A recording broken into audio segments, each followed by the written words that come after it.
तो दोस्तों एक बार फिर स्वागत है आप सभी का हमारे चैनल पर। और इस वीडियो में हम बात करने वाले हैं उन सभी कैंडिडेट्स के लिए जो 2025 में सीयूईटी देने वाले हैं और कॉमर्स फील्ड के। जी हाँ, उन सभी के लिए जो अकाउंट अगर आप डोमेन सब्जेक्ट में सिलेक्ट करेंगे तो अकाउंट के लिए क्या क्या आपका सिलेबस होने वाला है, इन सारी चीज़ों को डिटेल में हम डिस्कस करेंगे। कौन कौन से चैप्टर्स यहाँ पे आपको कवर करने हैं, साथ ही साथ प्रिपरेशन के लिए किस हिसाब से स्ट्रेटेजी होनी चाहिए, किन टॉपिक्स पे ज़्यादा आपको फोकस करना है, इसके अलावा कौन कौन सी बुक्स हैं जिन पे आपको फोकस करना है ताकि एक अच्छा स्कोर आप सीयूईटी में अकाउंट्स वाले सेक्शन में अच्छा ग्रास्प कर पाओ ताकि एक अच्छा जो यूनिवर्सिटी आप टारगेट कर रहे हैं, कोर्स टारगेट कर रहे हैं, वो आपको मिल पाए। तो भैया क्या करना है, दोस्तों में शेयर कर देना है ताकि उनको भी ये जानकारी मिल जाए। और चैनल पे नए हैं तो सब्सक्राइब कर लेना है क्योंकि सीयूईटी से रिलेटेड सारी जानकारी चाहे कॉलेज की हो, करियर की हो या फिर आपकी कोर्सेज से रिलेटेड यही इसी चैनल पर सबसे पहले आपको मिलने वाली है। और अपनी प्रोफाइल पे अगर बेस्ट क्या है ये जानना चाहते हैं तो नीचे प्रोफाइल एनालिसिस फॉर्म भी मिल जाएगा जिसको फिल करके जानकारी आप ले सकते हैं। तो चलिए स्टार्ट करेंगे। अकाउंटेंसी या बुक कीपिंग, ये आपको ऑप्शन रहेंगे जो चूज करने होंगे सब्जेक्ट डोमेन में। ठीक है, सो उसके लिए क्या सिलेबस होगा 12th क्लास वाला जो आपको देखना है, हम यहाँ डिस्कस करने वाले हैं। मैं आपको बता दूं यहाँ पे कुल टोटल 10 यूनिट्स रहेंगे। सबसे पहले तो जो आपको यहाँ क्वेश्चन देखने को मिलेंगे अकाउंटेंसी में वो ऑल टोटल 50 क्वेश्चन होंगे। आपके कितने होंगे? 50 क्वेश्चन होंगे, जिनमें से 40 क्वेश्चन आपको अटेम्प्ट करने होते हैं, है ना। 10 आप छोड़ सकते हो, कोई दिक्कत यहाँ पे है नहीं। हर क्वेश्चन का 5 मार्क्स रहता है और अगर गलत करते हैं तो 1 मार्क्स आपका नेगेटिव हो जाता है। ठीक है, ये चीजें आपको दिमाग में रखनी है, उस हिसाब से सारी चीजें करनी है। ठीक है भैया, अब यहाँ पे जो आपका सबसे पहला अकाउंटेंसी में रहेगा नॉन प्रॉफिट ऑर्गेनाइजेशन और पार्टनरशिप फॉर्म्स, है ना।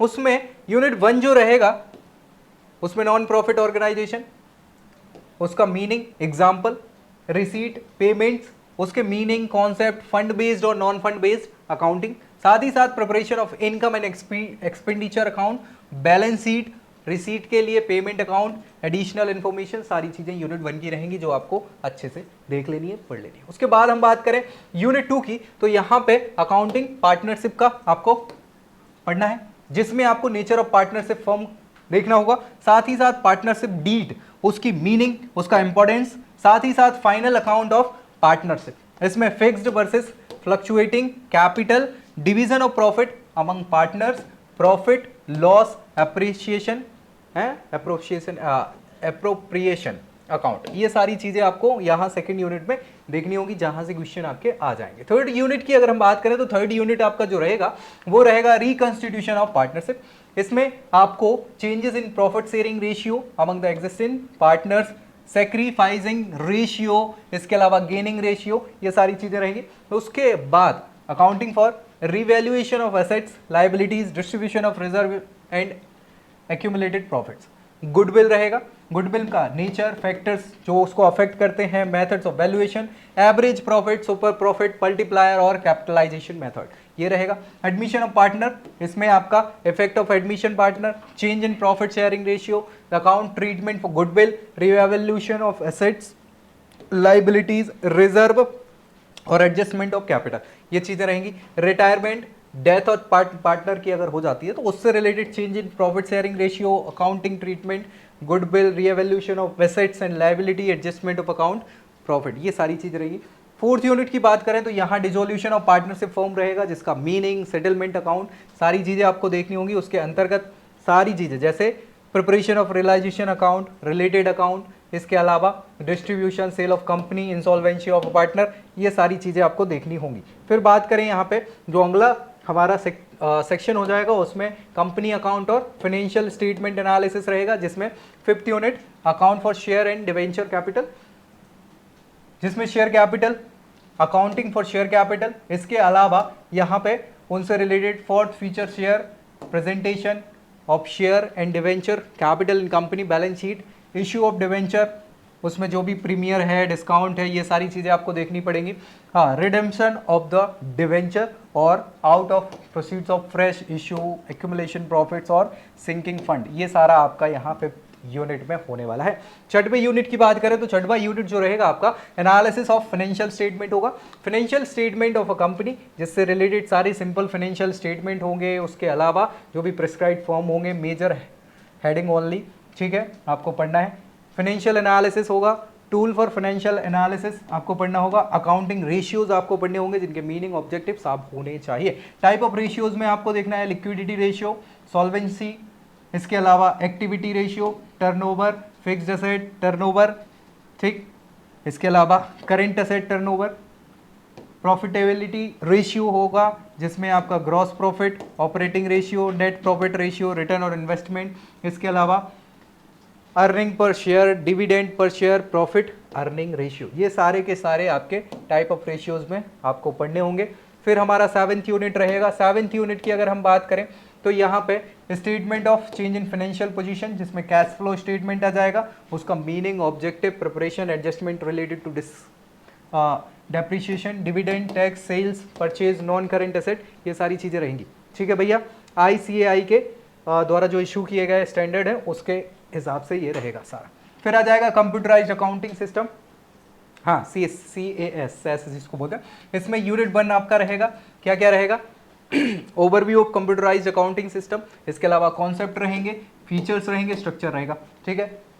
सेकेंड यूनिट पे रहेगा सेस कैसे यूज करते हैं, using a CAS, step and installation, इसके अलावा preparation of chart of account, codification, hierarchy, account heads देखेंगे, डेटा एंट्री देखेंगे, डेटा वैलिडेशन, डेटा वेरिफिकेशन, ये सारी चीज़ें, एडजस्टमेंट एंट्रीज है ना, preparation of financial statement, closing entries, opening entries, सारी चीज़ें। इसके अलावा security of CAS and security features of जितने भी जनरली अवेलेबल सेस हैं, वो सारी चीज़ें आपकी यहाँ पे सेकेंड यूनिट पे आपको सेस से रिलेटेड देखनी पड़ेगी। थर्ड यूनिट जो रहेगा आपका वो रहेगा आपका यहाँ पे accounting using database management system, DBMS जिसको बोला जाता है।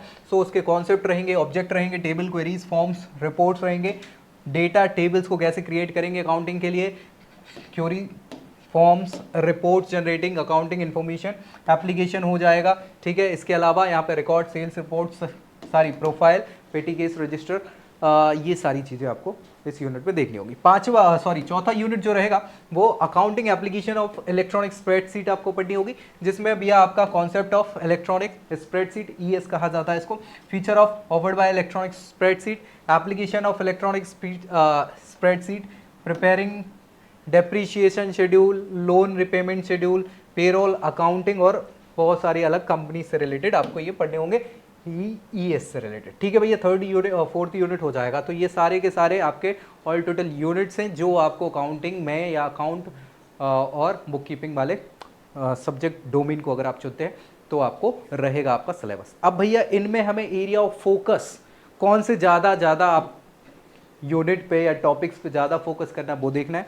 जैसे अगर हम बात करें कंपनी अकाउंट जो है शेयर कैपिटल के लिए, यहाँ ऑन एन एवरेज 7 क्वेश्चन यहाँ से बनते हैं, तो आपको बहुत अच्छे से इसको प्रिपेयर कर लेना है। इसके बाद कैश फ्लो स्टेटमेंट जो है इसके भी लगभग 7 क्वेश्चंस आपको देखने को मिलेंगे। डिसोल्यूशन ऑफ पार्टनरशिप फॉर्म, इसके लगभग 6 क्वेश्चन आपको देखने को मिलते हैं। इसके अलावा accounting of partnership fundamental questions आएंगे यहाँ पे। फाइनेंशियल स्टेटमेंट से NPO वगैरह से 5 क्वेश्चन आते हैं। इसके अलावा एडमिशन ऑफ पार्टनरशिप से 5 क्वेश्चन हो जाते हैं। अकाउंटिंग रेशियो 5 क्वेश्चन हो जाते हैं। तो ये बड़ी चीज़ें हैं जो आपको देखनी है, बहुत अच्छे से प्रिपेयर कर लेनी है, मैक्सिमम क्वेश्चंस आपको यहाँ से मिल जाएंगे। फिर भैया फाइनेंशियल स्टेटमेंट आ जाएगा, 3 क्वेश्चन यहाँ से मिल जाएंगे। Issue of debenture, retirement of partnership, goodwill, इसका नेचर, वैल्यूएशन, इसके अलावा change in profit sharing ratio, death of a partner, financial statement analysis, redemption of debenture और यहाँ पे कंपैरेटिव स्टेटमेंट। ये सारे के सारे टॉपिक्स आपको बहुत अच्छे से कवर कर ले रहे हैं, जिनमें से ये जो हैं इतने जहाँ से ज़्यादातर क्वेश्चन पूछे जाते हैं, इनको तो बहुत ही अच्छे से आपको कवर करना है, ठीक है। आपका अकाउंटिंग सेक्शन बहुत अच्छे से निकल जाएगा, मेरा दावा है, अगर इनको आप अच्छे से कर लेते हैं तो। कौन कौन सी बुक को थोड़ा सा ध्यान रख लें तो 1-2 बुक हम यहाँ पे देख लेते हैं ताकि आपको प्रिपेयर करने में ईजी रहे। तो भैया ये तीनों बुक आप देख पा रहे होंगे यहाँ पे, TS ग्रेवाल, ये आपके लिए बहुत अच्छी है बुक कीपिंग के लिए, डबल एंट्री।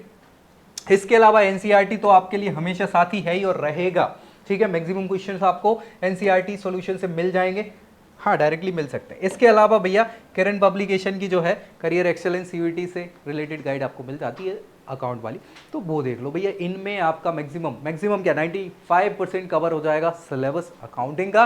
अब फिर भी कोई डाउट बच जाता है तो नीचे कमेंट करो, हम बताएंगे आपके लिए बेस्ट क्या है। इसके अलावा दोस्तों में शेयर कर दो, वीडियो को लाइक तो करना ही है और चैनल को सब्सक्राइब करना नहीं भूलना है। बाकी भी अपनी प्रोफाइल पे क्या बेस्ट आपके लिए हो सकता है ये जानना है तो प्रोफाइल एनालिसिस फॉर्म फिल कर दो। बाकी मिलेंगे अगली वीडियो में, तो तब तक के लिए जय। I hope you like this video. For more such videos, keep watching our channel. And do not forget to like, share and subscribe.